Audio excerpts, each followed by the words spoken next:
কে হবে কিয়ামতের দিন মানুষের মধ্যে সবচেয়ে নিকৃষ্ট ব্যক্তি? ইসলাম যে জিনিসগুলোকে খুব অপছন্দ করে তার মধ্যে একটি হল ঝগড়া ফ্যাসাদ। কারণ এটি ঈমানের মাধুর্য নষ্ট করে, সমাজে বিশৃঙ্খলা তৈরি করে, মানুষের ঈমান ও চরিত্রকে কলুষিত করে দেয়। পবিত্র কোরআনে মহান আল্লাহ তাঁর মুমিন বান্দাদের ঝগড়াটেদের ব্যাপারে শত করেছেন। ইরশাদ হয়েছে, আর মানুষের মধ্যে এমনও আছে যার কথা দুনিয়ার জীবনে তোমাকে অবাক করে এবং সে তার অন্তরে যা রয়েছে তার ওপর আল্লাহকে সাক্ষী রাখে, আর সে কঠিন ঝগড়াকারী। সূরা বাকারা আয়াত ২০৪। এই আয়াতে মূলত মোনাফিক ঝগড়াটেদের কথা উল্লেখ করা হয়েছে। তাছাড়া এই স্বভাব মোনাফিকদের মধ্যেই বেশি পাওয়া যায়।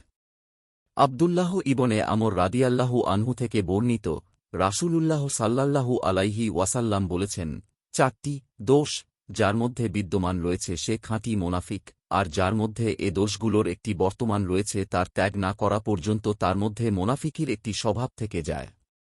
১. যখন সে কথা বলে মিথ্যা বলে। ২. সে সন্ধি চুক্তি করলে তা ভঙ্গ করে।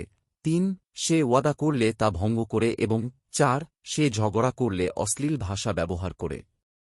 মুসলিম হাদিস ১১৩। হাদিসে বর্ণিত সব কোটি স্বভাবেই ঝগড়াটে মানুষের মধ্যে পাওয়া যায়। এজন্যই হয়তো মহানবী সাল্লাল্লাহু আলাইহি ওয়াসাল্লাম ঝগড়াটে মানুষদের সবচেয়ে নিকৃষ্ট মানুষ হিসেবে আখ্যা দিয়েছেন। হাদিস শরীফে ইরশাদ হয়েছে, আয়েশা রাদিয়াল্লাহু আনহা থেকে বর্ণিত, মহানবী সাল্লাল্লাহু আলাইহি ওয়াসাল্লাম বলেছেন, আল্লাহর নিকট সেই লোক সবচেয়ে বেশি ঘৃণিত যে অতি ঝগড়াটে। বুখারী হাদিস ২৪৫৭। অনেকে তার সমাজে, এলাকায়, বন্ধুমহলে প্রভাব বিস্তার করতে ঝগড়াবিবাদের পথ বেছে নেয়। এ নিয়ে তাদের অহংকার করতেও দেখা যায়, কেননা তারা মানুষকে বিভিন্নভাবে হুমকি দেয়, চাপে রাখে। অন্যরাও তার ঝগড়াটে স্বভাবের কারণে তাকে তোয়াজ করে, ইচ্ছার বিরুদ্ধে গিয়ে তাকে সম্মানও দেখায়। কিন্তু মূলত মানুষ তার অনিষ্ট থেকে বাঁচতে তাকে ত্যাগ করেছে। এ ধরনের লোকের ব্যাপারে মহানবী সাল্লাল্লাহু আলাইহি ওয়াসাল্লামের সুন্দর একটি হাদিস আছে। আয়েশা রাদিয়াল্লাহু আনহু থেকে বর্ণিত যে এক ব্যক্তি মহানবী সাল্লাল্লাহু আলাইহি ওয়াসাল্লাম এর নিকট প্রবেশের অনুমতি চাইল। তিনি লোকটিকে দেখে বলেন, সে সমাজের নিকৃষ্ট লোক এবং সমাজের দুষ্ট সন্তান।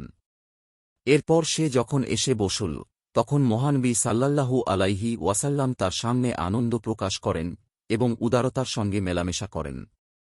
লোকটি চলে গেলে আয়েশা রাদিয়াল্লাহু আনহুয়া তাঁকে জিজ্ঞেস করলেন, ইয়া রাসূলাল্লাহ, যখন আপনি লোকটিকে দেখলেন তখন তার সম্পর্কে এরূপ বললেন, পরে তার সঙ্গে আপনি সহাস্যে ও উদার প্রাণে সাক্ষাৎ করলেন। তখন রাসূলুল্লাহ সাল্লাল্লাহু আলাইহি ওয়াসাল্লাম বললেন, হে আয়েশা, তুমি কখনো আমাকে অশালীন রূপে পেয়েছ?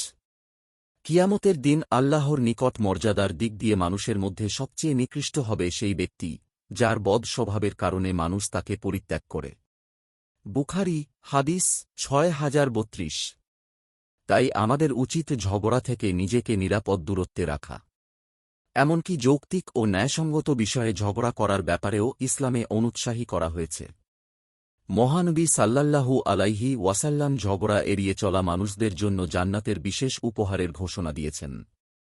আবু উমামাহ রাদিয়াল্লাহু আনহু বলেন, রাসূলুল্লাহ সাল্লাল্লাহু আলাইহি ওয়াসাল্লাম বলেছেন, যে ব্যক্তি ন্যায়সঙ্গত হওয়া সত্ত্বেও ঝগড়া পরিহার করবে আমি তার জন্য জান্নাতের বেষ্টনীর মধ্যে একটি ঘরের জিম্মাদার, আর যে ব্যক্তি তামাশার ছলেও মিথ্যা বলে না আমি তার জন্য জান্নাতের মাঝখানে একটি ঘরের জিম্মাদার, আর যে ব্যক্তি তার চরিত্রকে সৌন্দর্যমণ্ডিত করেছে আমি তার জন্য জান্নাতের সর্বোচ্চ স্থানে অবস্থিত একটি ঘরের জিম্মাদার।